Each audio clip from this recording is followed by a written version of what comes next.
Hi, I'm John Mayer, and welcome to How to Shred. This, of course, is a Gibson Les Paul.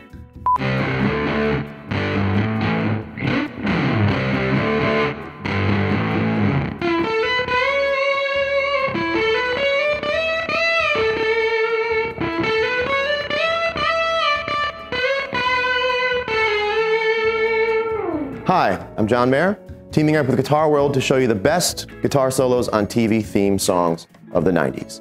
That, of course, was Beverly Hills 90210, played in the style of Beverly Hills 90210. Hi, I'm John Mayer, and today I'll be showing you how to turn everyone off at parties.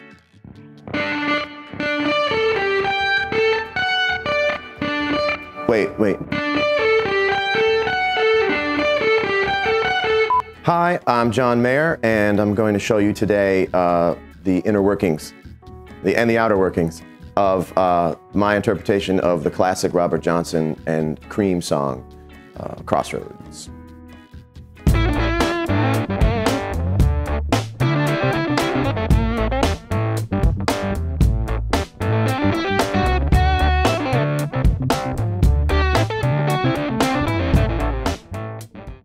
Crossroads came about not by way of hanging out saying, hey, you know, it'd be cool to cover Crossroads, but more like one of those things that happen in the studio when you're in between working on something you've written, where, you know, you get a sound from a particular combination of instruments and guitar and pedals and amp and stuff, and you sort of follow that sound for a minute, you know.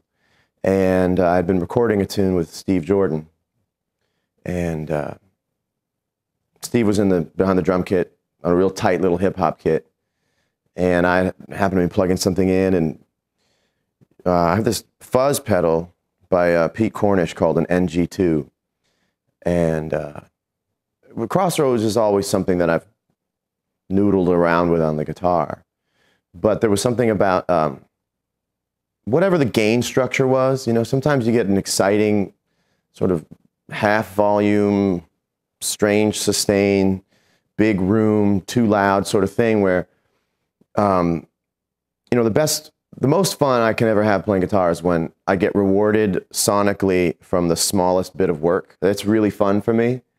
And so I got into this groove from having the guitar volume down about halfway so that it wasn't a full sustain, you know, you can almost hear it die, you know.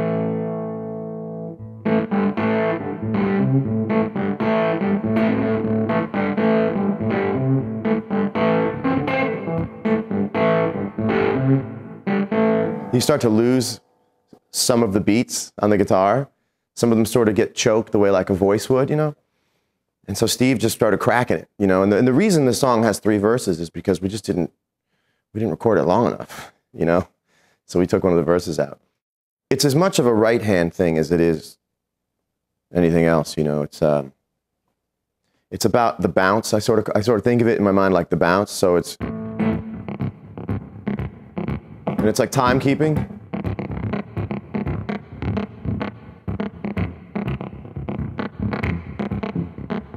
So it's like you're not really thinking about about creating momentum because you already have it.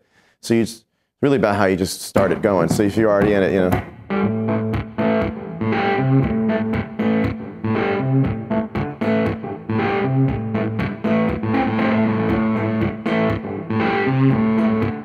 So this is always going. So you sort of keep yourself in time by how syncopated it is, and so yeah, that's how the tune sort of came about.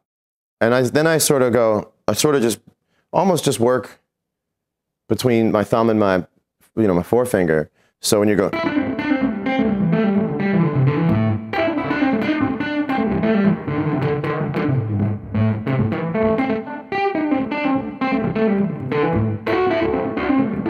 And then the other thing too is this sort of claw method where I'm sort of fanning out my fingers like diagonally so that I can pull all, like the piano style, hitting all 3 strings at the same time. So then it becomes...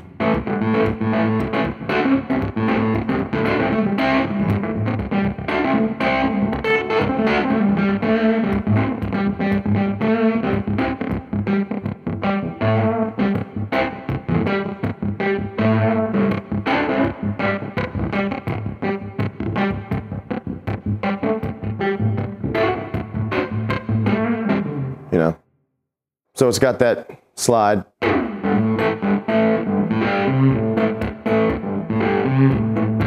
And the thing is, you could, and I even have to remember to play it this way. And the way I played it on the record is not,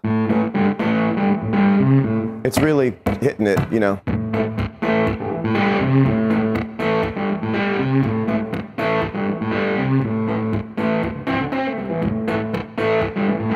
So that's the 1. So it's a 1-4-5, but instead of the 5 chord, you know, being the, an E, going back to D, it's a F sharp minor. So it's like a 6 minor, you know, and then a 4, which kind of freshens up the, you know, the progression. It freshens up the tune. It's one more place to go when you're soloing. That's not just the 5 chord, you know. The thing is, it's the same note pattern on the 4 chord. So I went down.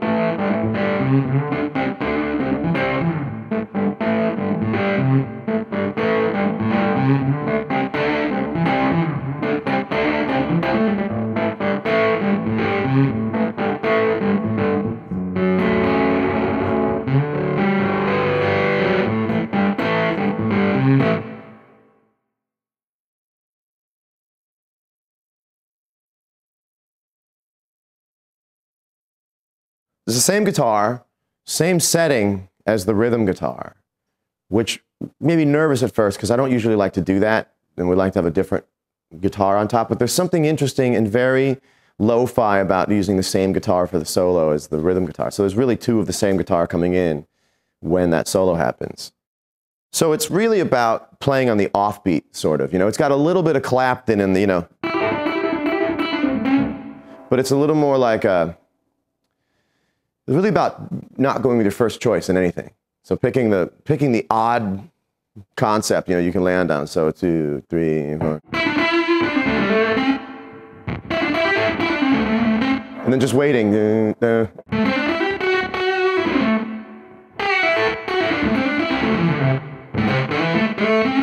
So you're not playing on the 1, you're just sort of playing with the tension of letting beats go by for, you know, which I'm really getting into right now, so you can catch people off guard, you know, and then it goes.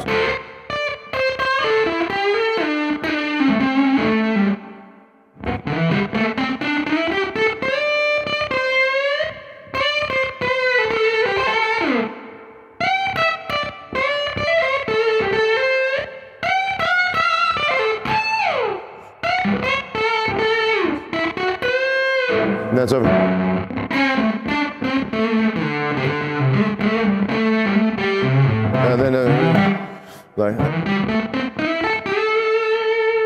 Which ends it. So the thing is that I'm always thinking about in a solo is bridging 2 choruses together. Whenever you have more than 1 chorus in a solo to go around, you have to make a part 1 and a part 2 to keep people's attention. So that moment where I'm down here for the first half, like your standard like minor pentatonic.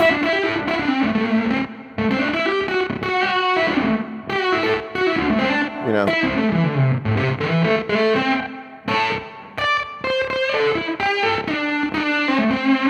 And then there's really like a run that connects the first half of the solo, the second half. So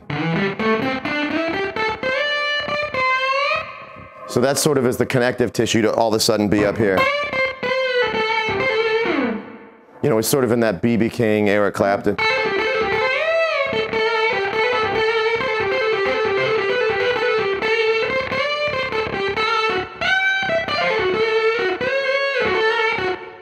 The whole song is about tension.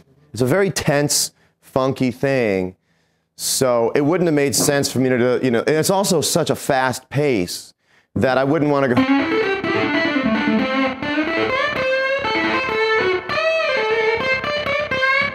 You know, it's a little too, you know, especially when you're playing a cover of not only a Robert Johnson tune, but a Cream tune, which is essentially covering Eric Clapton, you know. I didn't want to just trace over those same lines. So really it becomes just.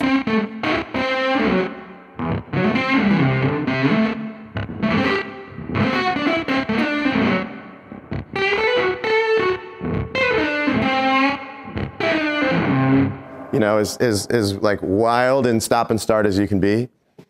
So the great thing about being a guitar player is that we're all really cocky. We all think that we can pick up someone's style and be just like it. So then we think we're just like it, but we're not. Well, our own little bad imitation of it that comes, you know, might become something really cool. You're not, you know, and so a lot of times we say like, oh my God, it's too this, it's too that. And people listen and go, well, it's not enough that to be that. Like, you're not good enough to sound like Jeff Beck, but you're good enough to sound like you with a little bit of that flavor in it.